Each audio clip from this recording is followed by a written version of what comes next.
Good morning बच्चों। तो आज की क्लास में हम लोग बातचीत करने वाले हैं क्लास 10th के lecture number 7 types of chemical reaction के first part combination and decomposition reaction के बारे में। उम्मीद करता हूं कि आप बढ़िया होंगे, बढ़िया से पढ़ रहे होंगे। इसके पहले हमने एक लेक्चर अपलोड किया था जहां पर टाइप्स ऑफ केमिकल रिएक्शन के बारे में बताया कि हमें केमिकल रिएक्शन के टाइप्स में कुल कितने तरह के रिएक्शन पढ़ने हैं। उस दौरान हमने आपको 5 रिएक्शन जो हमारे सिलेबस में है वो तो बताए ही, उसके अलावा भी कुछ ऐसे रिएक्शंस बताए जो कि हमारे सिलेबस से लगे तो हैं लेकिन हमारे यहाँ अलग से नहीं दिए गए। अब हमें उनके बारे में भी डिस्कस करना है, लेकिन आज के इस लेक्चर में हमें कॉम्बिनेशन एंड डिकम्पोजिशन रिएक्शन के बारे में डिस्कस करना है। यानी कि टाइप्स ऑफ केमिकल रिएक्शन का फर्स्ट पार्ट बेटा जो कॉम्बिनेशन रिएक्शन है, आज की क्लास में हम उसके बारे में पढ़ेंगे। और टाइप्स ऑफ केमिकल रिएक्शन का जो सेकंड पार्ट है डिकम्पोजिशन रिएक्शन, आज की क्लास में हम उसके बारे में भी पढ़ेंगे। यानी कि आज की इस क्लास में हम लोग दो टॉपिक पर डिस्कशन करेंगे। पहला टॉपिक है हमारा कॉम्बिनेशन रिएक्शन और दूसरा टॉपिक है डिकम्पोजिशन रिएक्शन। तो चलिए स्टार्ट करते हैं। सबसे पहला पार्ट जहां पर हम आपसे करेंगे कॉम्बिनेशन रिएक्शन की बात, तो कॉम्बिनेशन एंड डिकम्पोजिशन। यानी कि सबसे पहले हम आपसे डिस्कस करते हैं कि what do you mean by combination reaction, यानी कि आप कॉम्बिनेशन रिएक्शन से क्या समझते हैं। अगर मान लीजिए हमारा सबसे पहला सवाल आया कि व्हाट इज कॉम्बिनेशन रिएक्शन, बिल्कुल बेसिक से लगा करके अपर लेवल तक की पूरी कहानी आज की इस क्लास में हम आपके साथ डिस्कस करेंगे। सबसे पहला पार्ट है व्हाट इज कॉम्बिनेशन रिएक्शन। अगर हमने आपसे कहा कि कॉम्बिनेशन रिएक्शन क्या होता है तो आप क्या जवाब दोगे, जरा इस पर गौर करिएगा और सुनिएगा। कॉम्बिनेशन रिएक्शन का मतलब नाम से ही पता चलता है, यानी कि कंबाइन, ठीक है, यानी कि कंबाइन होने की बात हो रही है। इसका मतलब बेटा कि हमें यह समझना था कि कॉम्बिनेशन क्या होता है। तो हम कहते हैं when two or more than two reactants combine to form a new product with new property is known as combination reaction। यानी कि जब दो या दो से अधिक रिएक्टेंट्स आपस में मिलकर के एक नए प्रोडक्ट का फॉर्मेशन करते हैं तो उसे हम कॉम्बिनेशन रिएक्शन कहते हैं। अब किसी बच्चे के जहन में सवाल ये आता है कि अगर हम बेसिक इक्वेशन लिखते हैं तो सर a प्लस बी से c ही केवल कॉम्बिनेशन होगा। यानी कोई कहता है कि सर आपने डिफिनीशन में तो बताया when two or more than two reactant combine to form a new product with new property, combine to form a new product. A new product मतलब एक ही प्रोडक्ट बनेगा, ऐसा कुछ नहीं कॉन्सेप्ट है। यानी कि ए और बी मिलकर के केवल सी ही बनाए, ऐसा कॉन्सेप्ट नहीं है। ए और बी मिलकर के सी प्लस डी भी बना सकते हैं। यानी कि ए और बी हमारे क्या हो जाएंगे, ये दोनों हमारे रिएक्टेंट हो जाएंगे और जो ये सी प्लस डी बन रहा है ये क्या हो जाएगा, ये प्रोडक्ट हो जाएगा। यानी कि बेटा आप ये कह सकते हो कि एक ही रिएक्टेंट बने, ऐसा भी हो सकता है एक से अधिक भी रिएक्टेंट बन सकता है। यानी कि हम ये कह सकते हैं कि जो रिएक्टेंट ऑब्टेन होगा या फॉर्म होगा वो चाहे एक ऑब्टेन हो या एक फॉर्म हो, या हम एक से अधिक रिएक्टेंट भी बना सकते हैं। यानी कि हम ये कह सकते हैं कि ए और बी मिलने के बाद जो रिएक्टेंट से प्रोडक्ट बन रहा है उसमें एक रिएक्टेंट भी हो सकता है, एक से अधिक भी रिएक्टेंट हो सकता है, प्रोडक्ट जो होगा वो एक से अधिक भी हो सकता है। यानी आपको यह ध्यान रखना है कि ए और बी यानी कि दो या दो से अधिक आप जो रिएक्टेंट मिलाएंगे उससे जो प्रोडक्ट बनाएंगे वो हमारा क्या कहलाएगा, वो कॉम्बिनेशन होगा। लेकिन उसमें कंबाइन होता दिखना चाहिए, जुड़ता हुआ दिखना चाहिए, टूटता हुआ नहीं दिखना चाहिए। जैसे एक छोटा सा सवाल आपके दिमाग में भी और आता है कि सर अगर एक रिएक्टेंट ले लें तो उससे कॉम्बिनेशन बनेगा क्या। अगर एक रिएक्टेंट लेते हो और एरो पर कुछ ऐसा है जो रिएक्शन में पार्टिसिपेट कर रहा है तब तो कॉम्बिनेशन का केस हो सकता है।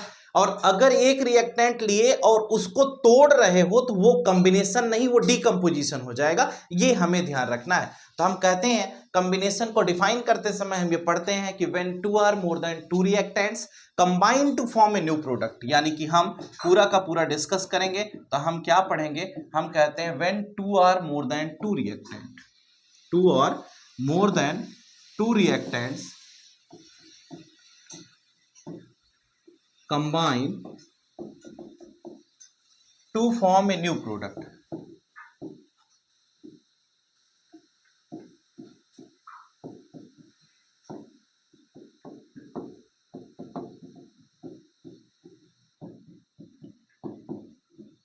With new properties is known as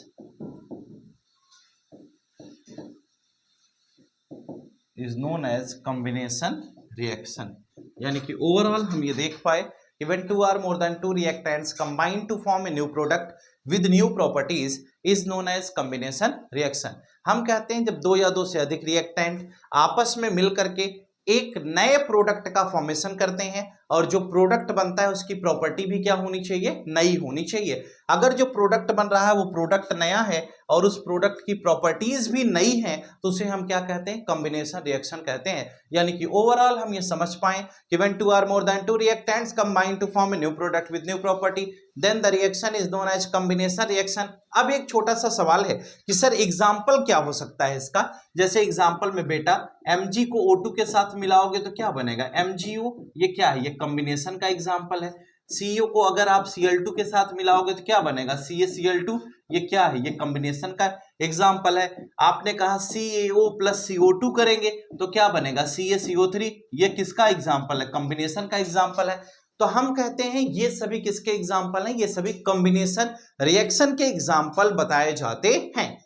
अब जैसे ये दोनों रिएक्शन तो आपको समझ में आ जाता है कि सर ये दोनों तो समझ में आ गए, ये वाला कैसे हुआ होगा ये हमें समझना है। यानी कि हम क्विक लाइन में अगर कार्बन डाइऑक्साइड का ट्रीटमेंट करते हैं तो CaCO3 आएगा, ये हमें नहीं समझ में आया सर कि ये प्रोडक्ट कैसे बना। ये दोनों तो हमारे पहले और दूसरे क्रिस क्रॉस मेथड से हो गए, वो हम समझ लिए, लेकिन थर्ड वाले को समझ पाना हमारे लिए कठिन हो रहा है क्योंकि थर्ड वाला हम नहीं जान पा रहे कि थर्ड वाला प्रोडक्ट बन कैसे रहा है। तो चलिए क्यों ना हम उसको भी आपको समझा देते हैं। यानी कि हमने एक एग्जांपल लिया कि अगर हम CaO का ट्रीटमेंट CO2 के साथ कराएंगे तो प्रोडक्ट में CaCO3 बनेगा, है ना, ये बताया।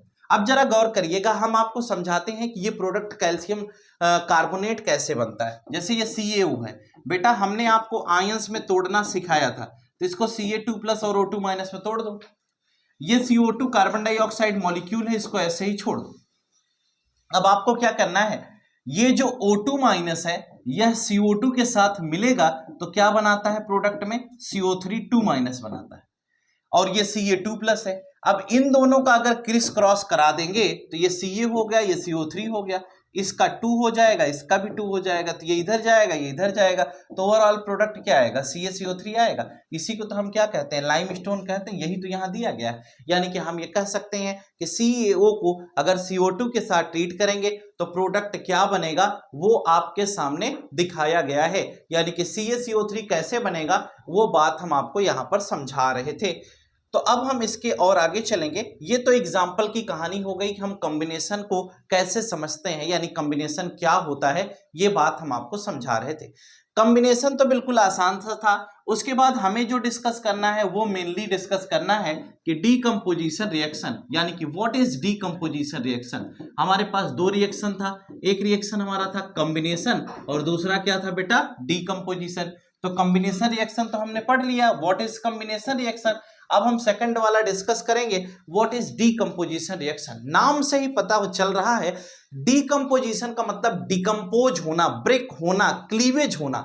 अगर हम डिकम्पोज की बात करते हैं, ब्रेकिंग की बात करते हैं, क्लीवेज की बात करते हैं तो वो क्या होगा, वह डिकम्पोजिशन के अंतर्गत आएगा। यानी जब कोई कॉम्प्लेक्स सब्सटेंस सिंपलेस्ट फॉर्म में कन्वर्ट होता है तो इसे क्या कहते हैं, डीकंपोजिशन। अब इस कन्वर्जन के लिए यानी कोई कॉम्प्लेक्स सब्सटेंस सिंपलेस्ट फॉर्म में जाएगा, लेकिन कैसे जाएगा, जैसे एक छोटा सा तरीका हम समझते हैं। यानी आपको कोई एक कॉम्प्लेक्स पार्ट दिया रहेगा, यानी कि हम ये कहते हैं कि कॉम्प्लेक्स सब्सटेंस, मटेरियल, कंपाउंड कुछ भी है, इसको हम क्या करेंगे, हम कोई ऐसा रिएक्शन कराएंगे जिससे कि ये सिंपलेस्ट फॉर्म में कन्वर्ट हो जाए। अब हम सिंपलेस्ट फॉर्म में अगर इसे कन्वर्ट करेंगे तो कैसे करेंगे, हम कहते हैं एरो पर, यानी कि हमें कुछ लेना पड़ेगा, यानी कि हम किसकी प्रेजेंस में इसको ब्रेक करें, ये भी तो सोचना है।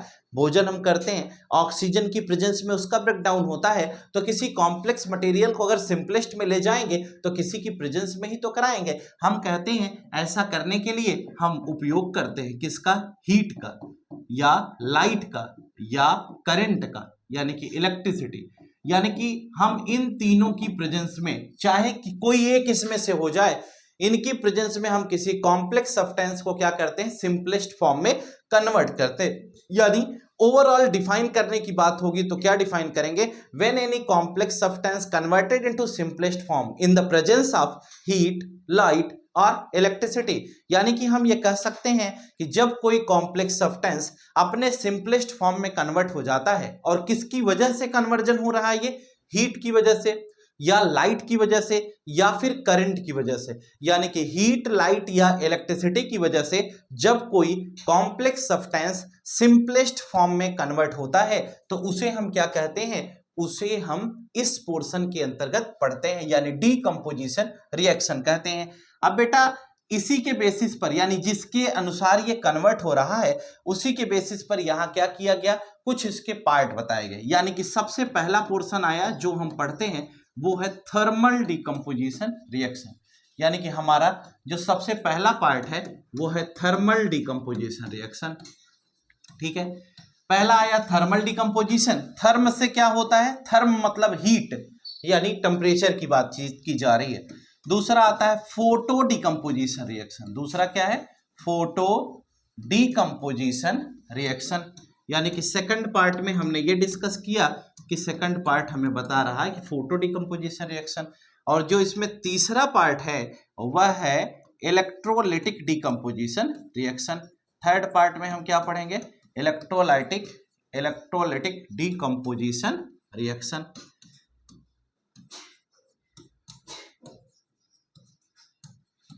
ये तीन पार्ट है। अब हमें एक एक पार्ट डिस्कस करना है कि थर्मल क्या होगा, फोटो क्या होगा, इलेक्ट्रोलिटिक क्या होगा। ध्यान से सुनना, बड़ा आसान है। हमने कहा थर्मल मतलब हीट, यानी कि अगर डिकंपोजिशन हीट की प्रेजेंस में होगा तो वह थर्मल होगा। फोटो मतलब होता है लाइट, फोटोन, जो लाइट आती है सनलाइट फोटोन क्वांटा की फॉर्म में आती है। हम कहते हैं कि अगर फोटोन की बात करते हैं यानी कि सनलाइट की बात करते हैं, यानी कि अगर डीकंपोजिशन सनलाइट की प्रेजेंस में होगा तो उसे हम क्या कहेंगे, फोटो डीकंपोजिशन कहेंगे। और थर्ड नंबर पे आता है बेटा इलेक्ट्रोलिटिक डीकंपोजिशन, यानी कि अगर डीकंपोजिशन करंट की प्रेजेंस में हो यानी इलेक्ट्रिसिटी की प्रेजेंस में होगा तो उसको हम क्या कहते हैं, इलेक्ट्रोलिटिक डीकंपोजिशन रिएक्शन के नाम से जानते हैं। अब बच्चे हम सबसे पहले पार्ट में आएंगे, तो सबसे पहले पार्ट में हम क्या पढ़ेंगे जरा गौर करिएगा। सबसे पहला पार्ट है हमारा इसका थर्मल डीकंपोजिशन रिएक्शन।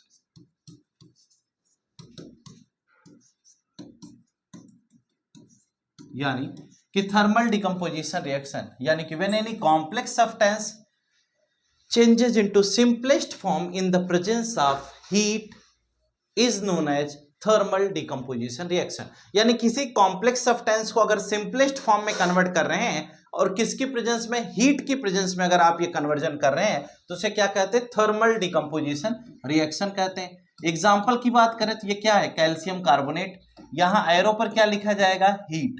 ठीक है, यानी कि हम कैल्शियम कार्बोनेट यानी लाइम स्टोन को जब हम हीट करते हैं, स्ट्रांगली हीट करते हैं तो ये किस में ब्रेक हो जाता है, कहते हैं ये CaO हो जाएगा और ये क्या बनाएगा, यह हमारा CO2 हो जाएगा। यानी कि क्विक लाइम और कार्बन डाइऑक्साइड का फॉर्मेशन हो जाता है। अब कहते हैं कि अगर हम इस प्रकार से बनाते हैं तो ये हमें क्या मिला, ये हमें क्विक लाइम मिल गया। यानी कि हम जो ये पढ़ रहे हैं ये हम क्विक लाइम क्या, हम सीधा लिखते हैं कैल्शियम ऑक्साइड, चाहे क्विक लाइम लिखिए चाहे कैल्शियम ऑक्साइड लिखिए।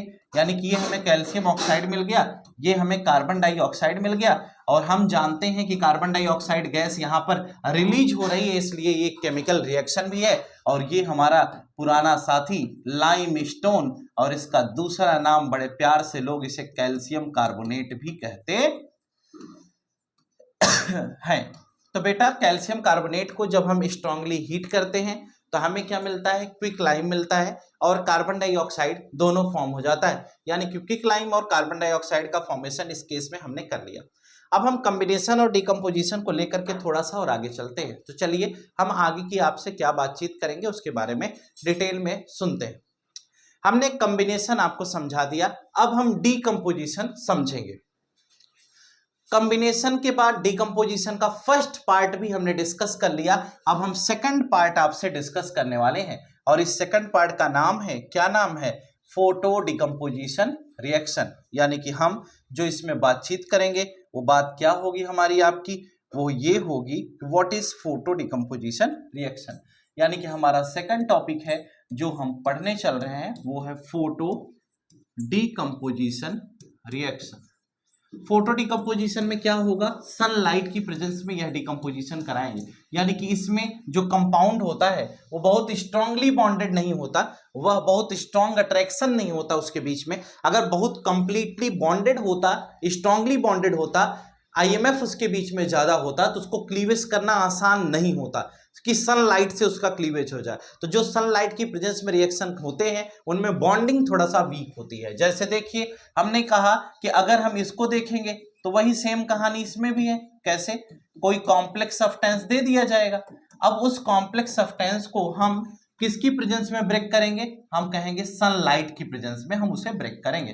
कभी कभी पर एरो पर एच न्यू लिखा रहता है, कभी एरो पर लाइट केवल लिखा रहेगा, तो भी आपको समझना होगा। एच न्यू मतलब ये एनर्जी ऑफ फोटोन है, यानी जो फोटोन नीचे की तरफ आ रहा है सूर्य से, वो क्या होता है, उसको उसकी एनर्जी क्या होती है, ई बराबर एच न्यू।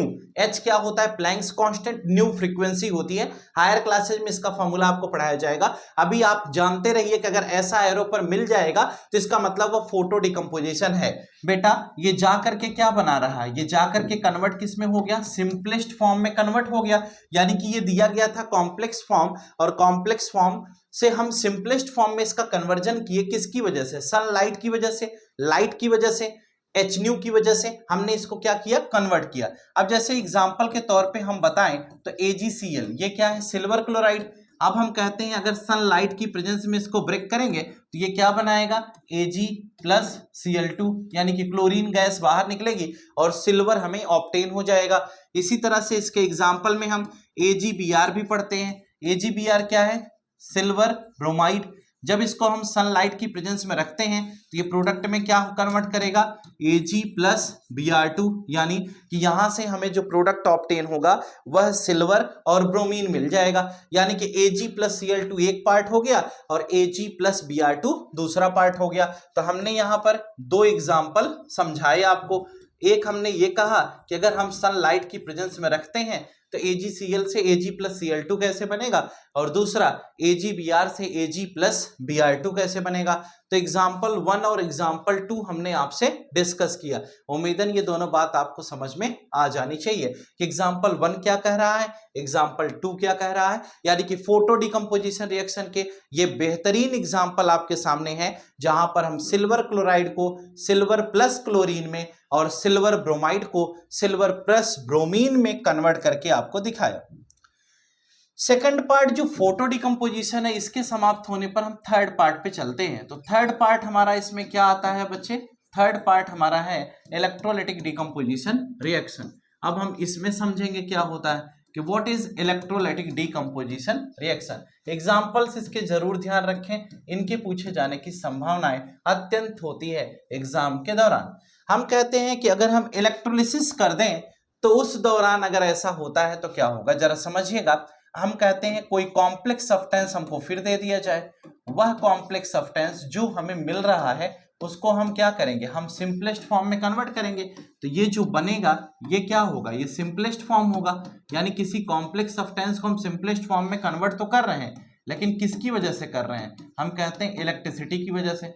यानी कि करंट की वजह से या इलेक्ट्रिसिटी की वजह से अगर हम किसी कॉम्प्लेक्स सब्सटेंस को सिंपलेस्ट फॉर्म में कन्वर्ट कर रहे हैं तो ये क्या कहलाता है, यह हमारा इलेक्ट्रोलाइटिक डिकम्पोजिशन रिएक्शन कहलाता है। यहाँ इलेक्ट्रिसिटी लिखा मिल सकता है, यहाँ इलेक्ट्रिक करंट लिखा मिल सकता है, यहाँ पर इलेक्ट्रोलिसिस लिखा भी मिल सकता है।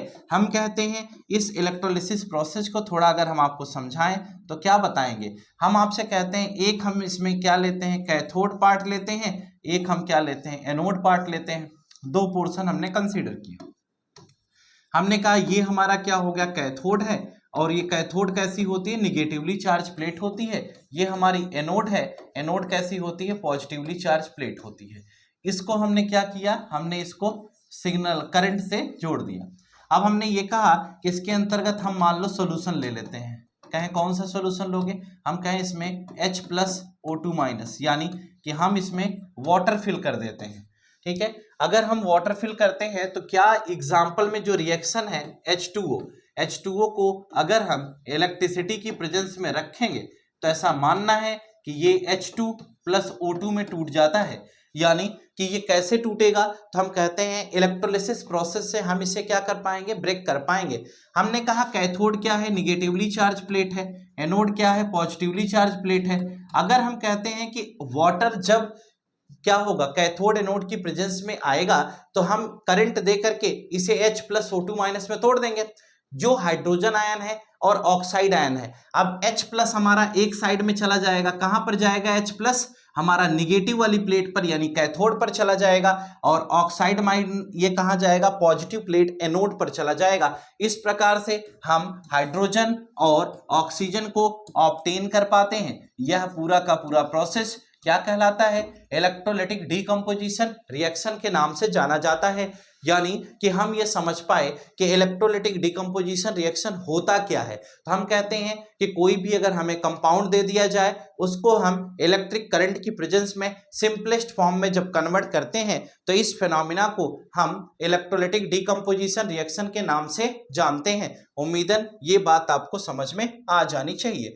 अगर ये बात आपको क्लियर हो गई हो कि इलेक्ट्रोलाइटिक डीकंपोजिशन रिएक्शन क्या होता है, तो हम अब यहीं तक की बात हमें डिस्कस करनी थी।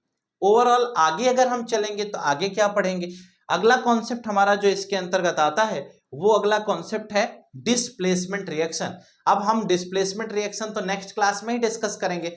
तो अभी तक जो हम पढ़ रहे थे वो क्या था, वह कॉम्बिनेशन डीकंपोजिशन था। लेकिन इसमें एक छोटा सा कॉन्सेप्ट और बनता है, जैसे कभी कभी क्वेश्चन आ जाता है कि क्या कॉम्बिनेशन डीकंपोजिशन का अपोजिट है क्या। ध्यान से सुनना, क्वेश्चन आता है कि combination reaction is opposite of decomposition reaction, और कभी कभी ये क्वेश्चन आता है कि decomposition is the reverse of combination reaction. मान लो अगर ये क्वेश्चन आ जाए आपसे, एक क्वेश्चन बड़ा प्यारा सा मान लीजिए पूछ लिया गया कि डीकंपोजिशन रिएक्शन से ये क्वेश्चन आया, और क्या आता है जरा सुनना।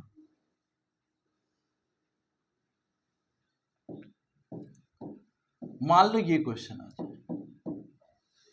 कि decomposition reaction is the reverse of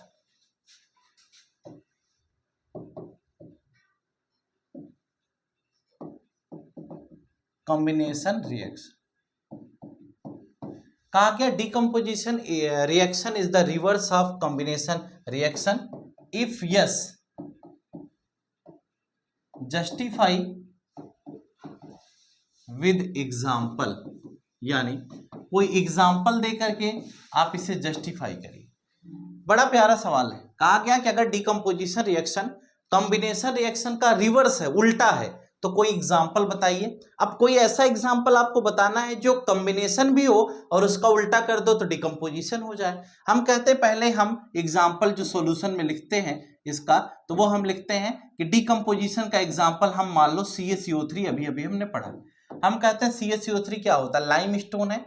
यानी कि हम कहते हैं कि अगर हम इसे हीट कर दें, है ना, यही तो पढ़े, थर्मल का पार्ट हमने पढ़ा था।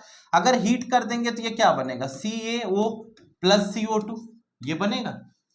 अगर ये CaO+CO2 बना तो ये किसका एग्जाम्पल हो गया, यह तो हमारा डिकम्पोजिशन का एग्जाम्पल हो गया। यानी कि हमने ये कहा कि अगर हम डिकम्पोजिशन की बात करते हैं तो ये हमारा डिकम्पोजिशन का एग्जाम्पल हो गया। अगर इसी को रिवर्स कर दें तो हम ये भी तो प्रोडक्ट पढ़े हैं, Ca+CO2 CaCO3 बनेगा। और हम कहते हैं जब दो या दो से अधिक रिएक्टेंट कंबाइन होते हैं तो हीट बाहर निकलती है तो कैल्शियम कार्बोनेट बनता है। इसमें हीट हम क्या कर रहे थे, दे रहे थे, इसमें हीट रिलीज हो जाएगी और जो प्रोडक्ट बनेगा वो क्या बनेगा, लाइमस्टोन। और अगर यह लाइमस्टोन बना तो ये क्या कहलाएगा, ये तो कॉम्बिनेशन हो गया। यानी बेटा ये जो नीचे वाला रिएक्शन हुआ ये क्या है, ये कॉम्बिनेशन है, और ये रिएक्शन क्या हुआ, डिकम्पोजिशन है। तो हमने कुल मिलाकर ये देखा कि कॉम्बिनेशन डिकम्पोजिशन का क्या है, रिवर्स है, उल्टा है। तो हम कह सकते हैं कि combination reaction is the reverse of decomposition reaction, या हम ये भी कह सकते हैं कि decomposition reaction is the reverse of combination reaction. ऐसा भी क्वेश्चन अगर कहीं पर आता है तो आपको घबराने की कोई जरूरत नहीं है, आप उसे आसानी से सॉल्व कर सकते हैं। अब इसके बाद के लेक्चर में हम लोग डिस्कस करेंगे डिस्प्लेसमेंट डबल डिस्प्लेसमेंट रिएक्शन, यानी कि आने वाले अगले लेक्चर में आपको मालूम होगा, ये जो लेक्चर आपके सामने दिया गया है ये लेक्चर नंबर 7 है। लेक्चर नंबर 8 में डिस्कशन होगा डिस्प्लेसमेंट एंड डबल डिस्प्लेसमेंट का, और लेक्चर 9 में हम बात करेंगे रिडॉक्स, और लेक्चर 10 में हम पढ़ेंगे कोरोजन एंड रेंसिडिटी, और उसी के बाद यह आपका समाप्त होगा, फिर हम क्वेश्चन से स्टार्ट करेंगे। तो उम्मीदन आपको ये बात समझ में आ गई होगी, मुझे जहां तक लगता है। आज के लिए फिलहाल इतना ही, नेक्स्ट क्लास में हम आगे बातचीत करेंगे, अगले डिस्कशन के साथ हम डिस्कस करेंगे कि क्या होता है डिस्प्लेसमेंट और क्या होता है डबल डिस्प्लेसमेंट, और आपसे हमारा अनुरोध है कि आप रिएक्टिविटी सीरीज पढ़ के रखिएगा। आज के लिए फिलहाल इतना ही। Good night to all of you, today class is over, thank you.